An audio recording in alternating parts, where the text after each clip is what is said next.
स्वागत है दोस्तों आप सभी का हमारे चैनल पर। दोस्तों आज की जो वीडियो है बड़ी इन्फॉर्मेटिव होने वाली है आप सभी के लिए, क्योंकि आज का सब्जेक्ट ही कुछ ऐसा है। सब्जेक्ट है जो कि आजकल सबसे ज़्यादा चर्चाओं में है, वो है पुरानी गाड़ियों की सेलिंग के ऊपर बढ़ी हुई जीएसटी। जी हाँ, आप सुन रहे हैं, बहुत जगह देख भी रहे हैं कि अगर आप अपनी पुरानी गाड़ी बेच रहे हैं तो उसके ऊपर आपको अच्छा खासा जीएसटी चुकाना पड़ेगा, जो कि पहले आप 12% देते थे लेकिन अब बढ़कर 18% हो चुका है। क्या ये सही है? इससे क्या फ़ायदे और क्या नुकसान है? क्या ये आपको भी देना पड़ेगा या फिर ये किसको देना पड़ेगा? ये सब हम इस वीडियो में कवर करेंगे और बड़ी ही इन्फॉर्मेटिव वीडियो हो सकती है आप सभी के लिए और एक बहुत ही लाभदायक जानकारी भी हो सकती है आप सभी के लिए। इसलिए इस वीडियो के साथ बने रहें। साथ ही साथ हम एग्जाम्पल के थ्रू भी आपको समझाएंगे कि इससे आपको नुकसान है या फिर फ़ायदा, या फिर किसको इससे नुकसान है और किसको फ़ायदा। तो ये सारी चीज़ें हम इस वीडियो में कवर करेंगे। तो चलिए वीडियो को स्टार्ट करते हैं। दोस्तों एक्चुअली में अगर हम जीएसटी जो लगता है गाड़ियों के ऊपर उसको देखें तो बेसिकली हम उसको 3 भागों में डिवाइड करेंगे, जिसमें नंबर 1 आ जाता है डिपेंड ऑन सेलर, या फिर सेलर कौन है जो गाड़ी बेच रहा है, उसकी आइडेंटिफिकेशन कि सेलर कौन है और किस प्रकार की गाड़ी को वो सेल कर रहा है। तो अगर हम कहें कि आप एक सेलर है और आप एक आम आदमी हैं और आप अपनी गाड़ी को सेल कर रहे हैं तो आपको इसके ऊपर कोई भी जीएसटी नहीं देना पड़ेगा, क्योंकि आपका कोई भी सेल बिजनेस ट्रांजैक्शन नहीं है। तो इस चीज़ से आप बेफिक्र रहें, आपको उसके ऊपर कोई ट्रांजैक्शन देने की ज़रूरत नहीं है। नंबर 2 में कौन आते हैं? नंबर 2 में आ जाते हैं जो छोटा बिजनेस कर रहे हैं और जो जीएसटी रजिस्टर नहीं है। तो इस प्रकार का अगर विषय है तो उसमें क्या कार्रवाई होगी? तो अगर आप एक छोटा बिजनेस कर रहे हैं लेकिन आप जीएसटी रजिस्टर नहीं है तो आपको ये ध्यान रखना पड़ेगा कि आपका जो टोटल टर्नओवर है और जो आप गाड़ी सेल कर रहे हैं उससे जो आपकी कमाई हो रही है वो अगर 1000 जो लिमिट है आपकी उसको क्रॉस करता है तो आपको जीएसटी रजिस्टर कराना बहुत ज़रूरी है, जो कि लगभग 20 से 40 लाख रुपए के करीब होती है। अगर आपकी इतने से ऊपर टर्नओवर आपका जा रहा है तो आपको वहाँ पर जीएसटी रजिस्टर कराना पड़ेगा और आपको वहाँ पर टैक्स देना पड़ेगा, अगर अदरवाइज आप भी उसमें एग्जम्पशन हो सकते हैं। 3 नंबर पे कौन आया? 3 नंबर पे आते हैं जीएसटी रजिस्टर्ड पर्सन, मतलब जिन्होंने ये बिज़नेस कर रहे हैं और जिन्होंने अपने आप को जीएसटी रजिस्टर्ड कराया है वो इस चीज़ में आ जाते हैं। इन हालातों में आपको जो है वो सेस जो इस ट्रांजेक्शन के अंदर है वो एग्जाम्प्टेड है, सेस जो लगता है। दूसरी चीज़ क्या है, आपको इसके अंदर जीएसटी चुकाना पड़ेगा। और जीएसटी किस पे देना पड़ेगा? तो ये होता है गाड़ी की जो आपको डिप्रेसिएटेड वैल्यू है और गाड़ी की जो सेलिंग वैल्यू है उसका जो डिफरेंस है उसके ऊपर आपको जीएसटी देना पड़ेगा। तो यहाँ पर बात क्लियर है, एकदम क्लियर है। क्लियर क्या है?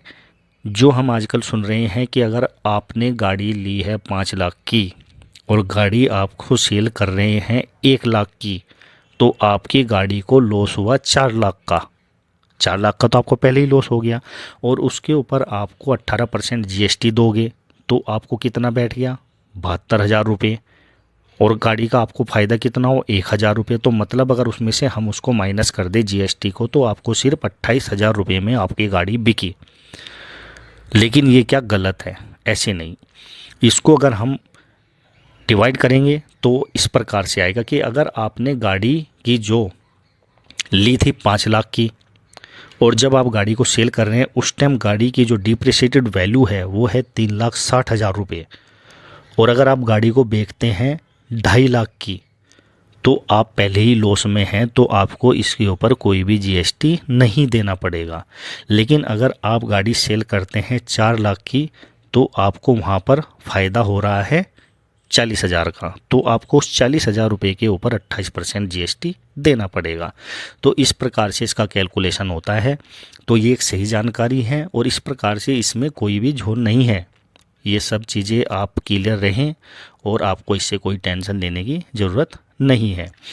दूसरी चीज़ क्या है, जब आप गाड़ी ख़रीदते हैं तो उसके ऊपर भी आप जीएसटी चुकाते हैं। वो इस प्रकार से चुकाते हैं, अगर आप 1200 सीसी से कम की गाड़ी ले रहे हैं तो आपको उसके ऊपर 19% जीएसटी देना पड़ता है, और जब आप 1200 से 1500 सीसी की गाड़ी लेते हैं तो भी आपको 19% ही जीएसटी लगता है। लेकिन जब आप 1500 सीसी से ऊपर की गाड़ी से परचेज कर रहे हैं तो आपको 30% से ऊपर की जीएसटी चुकानी पड़ती है। और इसी प्रकार से 1500 सीसी ऊपर की गाड़ी जो एसयूवीज होती हैं उनके ऊपर भी आपको 29% की जो जीएसटी है वो पेड करनी पड़ती है।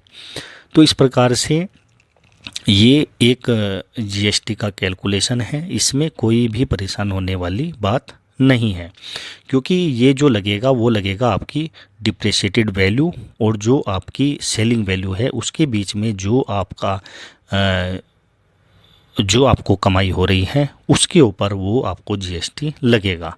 ये थोड़ी सी कहीं ना कहीं जब हम कोई चीज़ बोलते हैं और सुनते हैं तो उसमें हमारा एक कन्फ्यूजन हो जाता है, और वही कन्फ्यूजन बना हुआ है कि सब सोच रहे हैं कि ये जो हमें बीच का जो हमारा गैप है जो 4 लाख है उसके ऊपर हमको जीएसटी देना पड़ेगा। तो ऐसा नहीं है, ये जो है जीएसटी आपको देना है वो है आपकी डिप्रिशिएट वैल्यू और आपकी जो सेलिंग वैल्यू है उसके बीच में आपका जो प्रॉफिट हुआ है, ना कि लॉस हुआ। अगर लॉस हुआ है तो आपको उसके ऊपर कोई भी जीएसटी देने की ज़रूरत नहीं है, लेकिन अगर आपको उस पर फ़ायदा हुआ है तो आपको उसके ऊपर जीएसटी देना पड़ेगा। तो एक सिंपल सी एक थ्योरी है जिसको ज़्यादा कॉम्प्लिकेटेड नहीं करना चाहिए। तो इस प्रकार की वीडियो देखने के लिए हमारे चैनल को लाइक शेयर एंड सब्सक्राइब जरूर करते रहिए दोस्तों, बने रहिए हमारे चैनल के साथ। आपका प्यार हमें और भी आगे बढ़ने की हिम्मत देता है। और इसी के साथ हम अपनी वीडियो को यहीं पे समाप्त करते हैं। ये हम स्पेशली इन्फॉर्मेटिव वीडियो बनाते हैं जो कि टेक्निकल होती हैं, लेकिन ये भी कहीं ना कहीं टेक्निकली चीज़ों से जुड़ी हुई है, इसलिए ये एक छोटी सी वीडियो आप सभी के लिए। So thank you so much दोस्तों।